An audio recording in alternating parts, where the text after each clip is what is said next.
On today's show, Harden's 45 keeps the Rockets alive, but could they be without Dwight Howard for Game 5? in the Up-Down Report, should Scott Skiles be the next coach of Orlando? And should Pierce join the Clips this summer? And can the Hawks extend their series, or is LeBron headed to his 5th consecutive NBA Finals? It's Tuesday, May 26th. The starter starts now!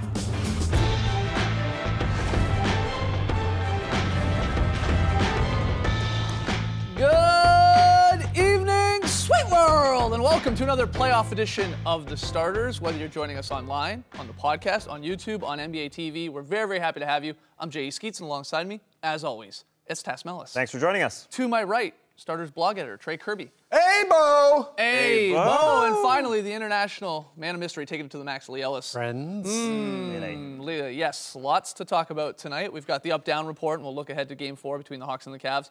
But we start in H-Town, where the Rockets have extended this series. Their season was on the line, but they opened Game 4 with a 45-point first quarter, led wire to wire, and they forced Game 5 on Wednesday. Rockets on fire from 3. James Harden, who we'll get to, dropped a playoff career-high 45 points. But yeah, once again, we start with some flagrant foul controversy. Dwight Howard in the third quarter of Game 4 gets pushed by Andrew Bogut, doesn't like With it. an arm hold, let's remember that. Retaliates by throwing the old, somewhat J.R. Smith-like spinning back fist You're slap. spinning the story already. He clocks him. They went and looked at it, and he's not ejected. They give him a flagrant 1 instead of the flagrant 2, which warrants the automatic ejection. As of recording, the NBA has not come out and upgraded this to a possibility of a flagrant 2, which actually would mean Dwight would miss Game 5 because he's accumulated so many points in the flagrant fouls in the postseason, or they haven't even come out and say he's suspended. What do you think? Were you surprised by the referee's decision to just call that a flagrant 1? I thought it was exactly right. Andrew Bogut was holding Dwight Howard's arm. There was a lot of get off me with what he did right there. And that's hugely different than J.R. Smith, whose arms were free earlier this playoffs when he smacked Jay Crowder in the face. But there's contact above the shoulders. There's a little bit of a hand smack. It's not even an elbow when it gets down to it. It's a little bit of a graze across Andrew Bogut's face. And a big part of this, as Steve Javie said on the broadcast, the feel of the game is important. Andrew Bogut did not respond whatsoever. Nothing happened. And in the game, the way things were going, it's entirely fine to call it a flagrant 1, and that's it. And as far as the extent of the injury goes, if you want to compare it to Al Horford's elbow, if he connected with Matthew Dellavedova with the help of gravity, would have given him a concussion, undoubtedly. Dwight Howard actually did make contact, and nothing happened. Nothing happened to Andrew Bogut's face, so there's no extent of injury that's comparable to Al Horford in this I actually disagree with you on this, though, because I don't think the aftermath of whether a guy is injured or not should have really any play into the referee's decision. If they're going by the rule book and it's a flagrant 2 and there's contact, which they deem unnecessary and excessive, above the shoulders, then how is this, what Dwight Howard did, any different than what really J.R. Smith did? Well, or Horford, for that matter. Horford instigated everything. He pulled down Matthew Dellavedova. Andrew Bogut was the one holding Dwight Howard, and he said he did a get-off-me type thing. And we call it a bow, but it's a little hand graze is what it ended up being. It's not this. No, I mean, there's a huge difference. But it's careless from Dwight. He's swinging his hands, and he connected with Andrew Bogut's And he's done it face. before, And too. He's done it before.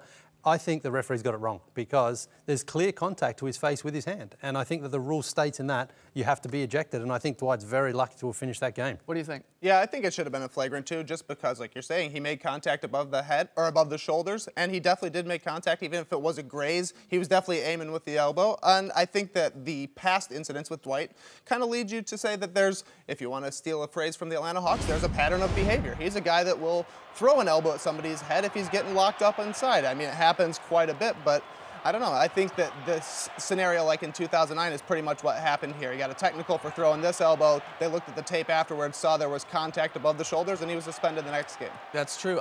The whole thing about whether Bogut was really hurt or anything, I don't like getting into that because then what you're really telling some of these guys is, okay, well, if someone, inadvertently or not, hits you with a slap, a fist, anything at your head, go down. Go down, pretend you're hurt. You're encouraging guys, in my opinion, then, to actually flop. Bogut takes it. He's like, whoa, okay, got a little smack there or whatever. Again, you're right. Was it a fist? Was it a slap? But I don't want them to be like, okay, well, if I want this guy out of the game, I should drop like a ton of bricks. That's encouraging these guys to flop. That's my one issue with that. Sure, but it happens on the offensive end all the time with the ball holder who tries to create some space for himself and ends up connecting with an elbow. True. And that's warranted, usually at the most a flagrant one. And this wasn't even a bow that connected. And again, Dwight Howard, you really have to give him a little bit of the benefit of the doubt. I know it's Dwight Howard and people like to get on him, but he was being held and grabbed all game long. Definitely. It's way different than J.R. Smith, who had his arms free, and it's way different than Al Horford, in my opinion, who had his arms free and actually held Matthew Dellavedova and went after him with an elbow. Also a huge difference here, and this is also a problem for me, between the Horford and the Dwight incident. One of them is in Cleveland. When Al Horford does that, they put that up on the Jumbotron on the big screen. They rack that up. They show that crowd 15 times of Horford dropping it down. I think that helps encourage those referees when they're looking at it to say, okay, yeah, let's get him out of here. Where this one happens in Houston, I can't imagine. Look, maybe they showed it up there or not. I don't think they showed it 15 times. They don't want to encourage the crowd going, ooh, ah. And it's at home, so of course they want Dwight Howard to play. That's why you start to wonder if there should be like a replay review system where none of these referees on the court are deciding this. It goes to someone in Secaucus, they look at it, and they decide. It's something that they should consider. They asked Steve Javie about that, and he said he feels that the referees have a feel for the game, so they are the ones who should be making the decision.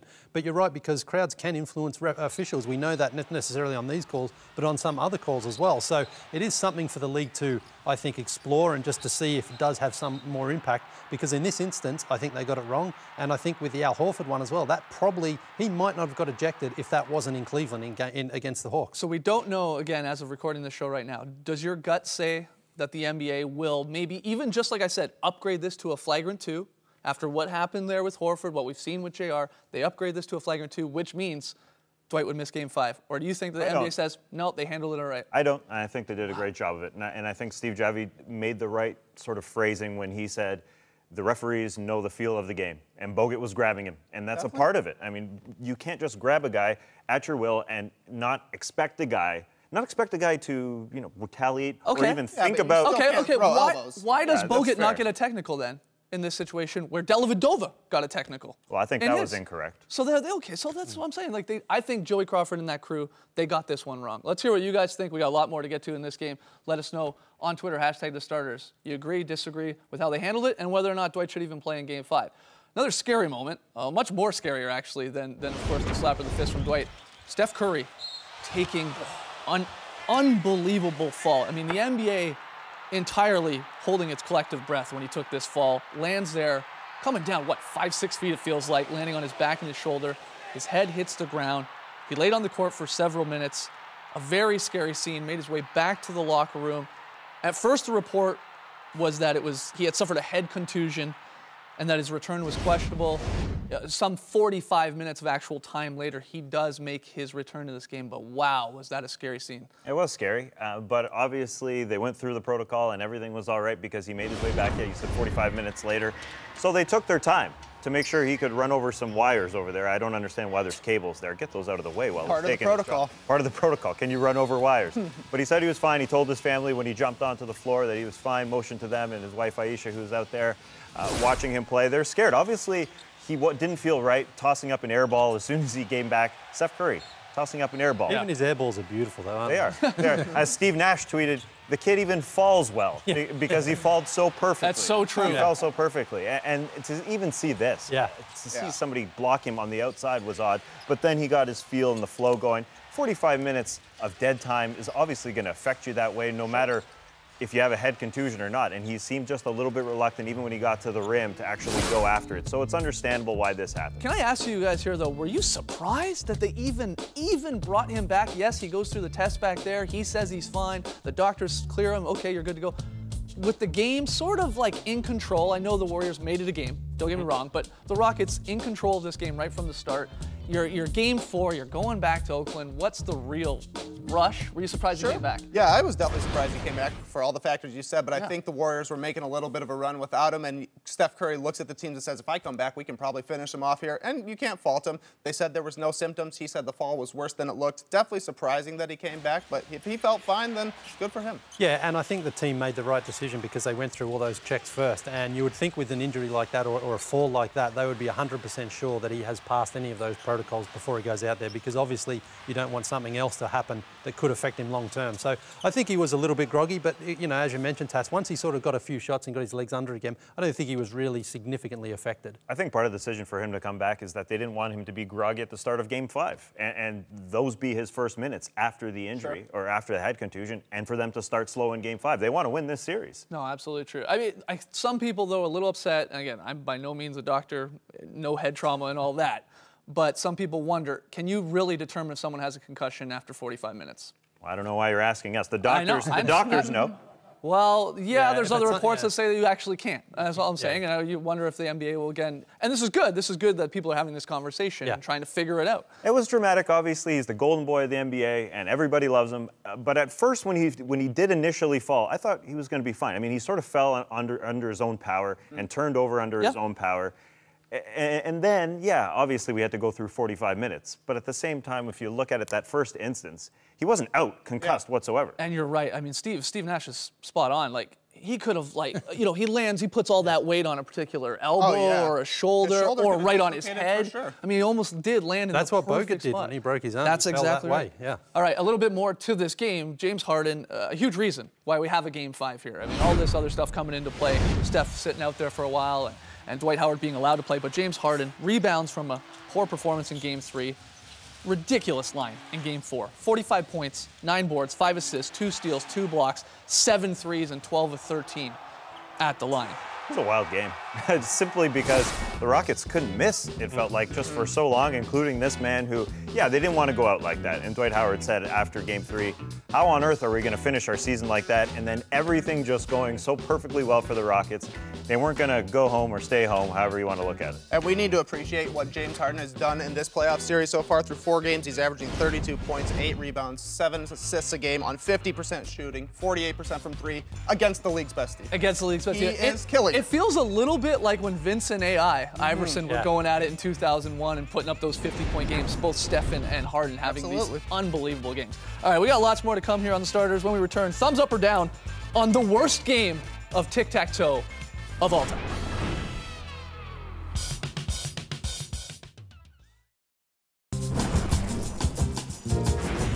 Back with the starters into the up-down report, where we figure out where the 4 of us stand on some hot-button NBA topics. We ask you to play along on Twitter, hashtag the starters, thumbs up or thumbs down. First one, guys.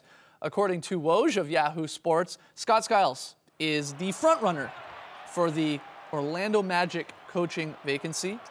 Magic general manager Rob Hennigan has looked at other candidates, but he seems like Skiles is the guy that the Magic are leaning towards. Of course, Scott Skiles had played some of his career there with the Magic, was a fan favorite. 30-assist game. Yeah, that's still a record. That's still a record. So we're torn on this one. We've got some thumbs up, some thumbs down. Tass, you like it? I do like it. This is the type of guy who will hold his players accountable. And that's what he did in his first 3 stints with the Sun, Bulls, and Bucks. He turned his team around immediately. He's hard-nosed. He's a defensive-minded coach. And his team can't rank. These guys with all these athletic bodies cannot rank 25th in defense. He wants to see sort of like a Bucks turnaround, like what the Bucks did with Jason Kidd last year. All these athletic bodies, come on and play some defense, hold them accountable. They honestly gave up on Jacques Vaughn. I'm sorry to say, but that's what happened with Jacques Vaughn. That won't happen with Scott Skiles. Absolutely agree. He's probably not the guy that will take the Magic to a title, but he will definitely make them a better team. He takes a bad team, and he just makes them good by yelling at him and screaming at him to play defense, and that's why the team will probably tune him out within 3 years. And then Jim Boylan will take over. And then Jim Boylan will take over for 2 games. They'll win those 2 games, and they'll find a new guy. That's how it always goes with Scott Skiles, but Tass is right. With the personnel that the Magic have right now, I feel like picking up a defensive coach is the perfect guy. It feels a little uninspiring, this hire to me, but why don't you like it? Well, that's the same reason, really, is because I think his message has got a short shelf life. I think players respond early in the first year or 2, and then that message, sort of that yelling and that constant screaming, starts to wear off on guys. And I think the NBA today, you have to manage players a little bit differently than you used to back in the 80s, back in the 70s, when players would respond to that. So I think they will have a good season next season, but I don't think he's a long-term solution. And if you're a Magic fan, I think you're going to say, okay, well, this would be great for the next 2 years, but then who's the guy who's then going to take us to that next level? Worry about that in 2 years. They haven't been a good team since Dwight Howard left. They need to win more than 25 games. I'm interested to see the relationship between current player Tobias Harris with the Magic, and if Scott Skiles does get this gig, how they sort of mend fences. They used to, he, of course, Tobias Harris, when he first came to this league, was with the Bucks. Scott Skiles was there for a little bit. They didn't have the greatest relationship. He is a restricted free agent. I mean, that could just mean that, hey, maybe they're even looking to move on without Harris and maybe try and get a small forward in the draft, which is a possibility, having the 5th pick. We will see. Next one here, love this one. Up or down on embarrassing game of tic-tac-toes. Now, this was sort of a little in the break of the action there against the Rockets and Warriors game. 2 lucky gentlemen, see them there, chosen to participate on the court in a giant game of tic-tac-toe. They had to make a layup and then grab the X or the O, run over to the tic-tac-toe board and play it. Well, Started off perfectly. Started off exactly like you would hope a game of tic-tac-toe would go. Take the middle, yeah. The layups were not that great either.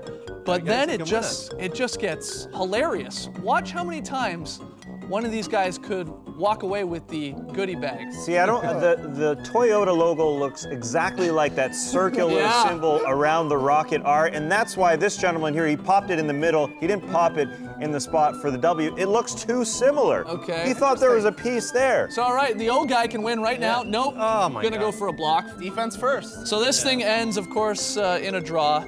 And that's it. I mean, so Tass, you're down on this. I only like it because if this was a normal game of tic-tac-toe, we wouldn't be talking about it.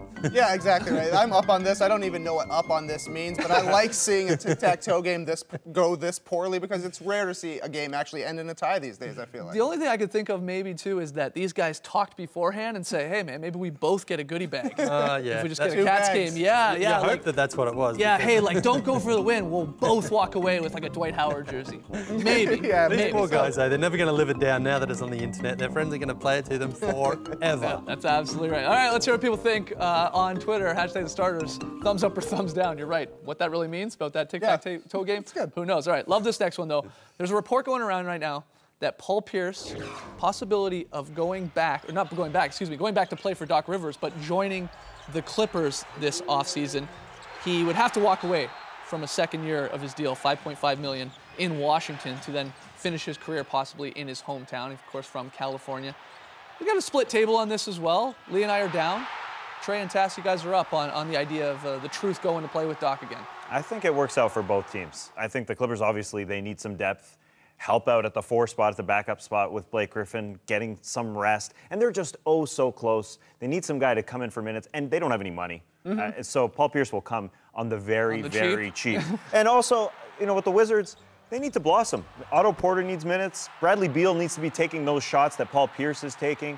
I think it's time to move on from Paul Pierce for them, and the Clippers so desperately need a guy at the end of games and just some depth that they can get on the cheap. It works out for both teams. I'm down on this because just last week I said that I think Paul Pierce should retire and leave the game while he's still on top. Right. So I can't really say now that I want him to go to the Clippers. But he would be a good fit for those reasons you say. But I always think it's better now. He had such a great playoff series as on the court and off the court. It'd be great for him to just walk away right off into the night. The Clippers could have had Paul Pierce last summer, but instead used their mid-level exception for Spencer Hawes. So I guess they Well, he got want his to hair mulligan braided on that. into cornrows, so it worked out for everyone. Yeah, you're right. You're right about that. All right, got to take a break. When we come back, we're going to look ahead to Game 4 between the Cavs and the Hawks. Can LeBron and his crew break out the brooms? Come on back. You're watching The Starters.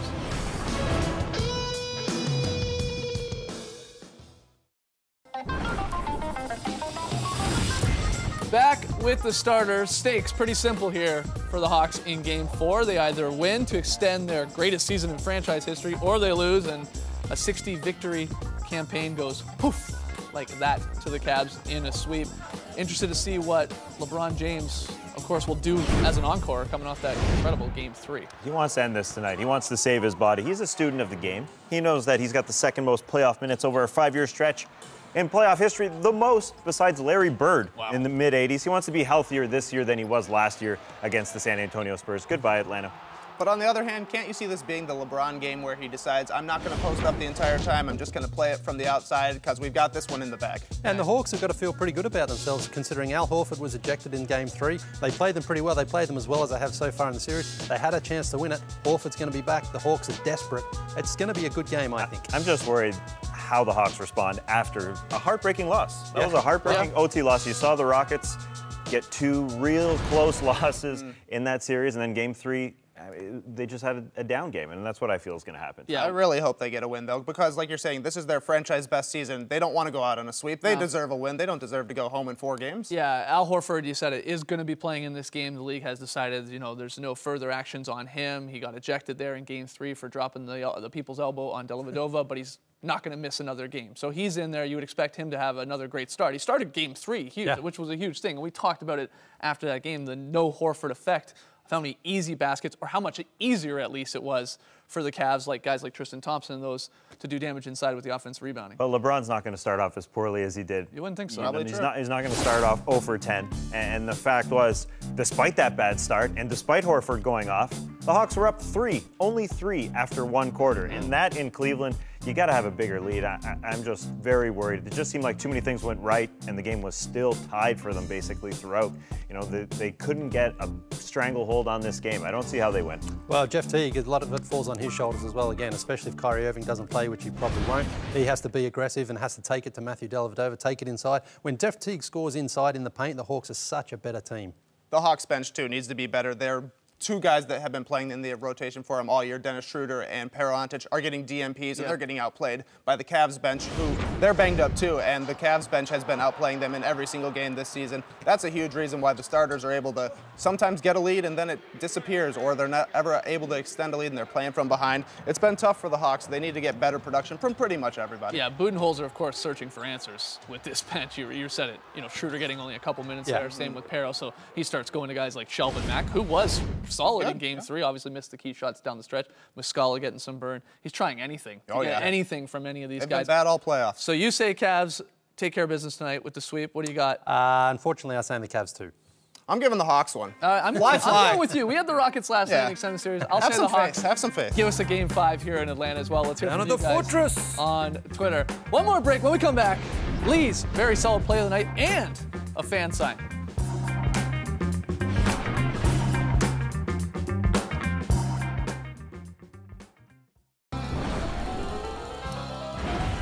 Welcome back to the starters. Lee, tell me your very solid play of the night is 2 guys trying to play tic-tac-toe. Unfortunately not, no. Josh Smith, he morphed into Steph Curry last night. First he was knocking down 3-pointers, and then he was dropping dimes like this. Beauty to Trevor Ariza. Draymond Green, get your hands up. That's what I call a very solid play. It was a very solid quarter. It was.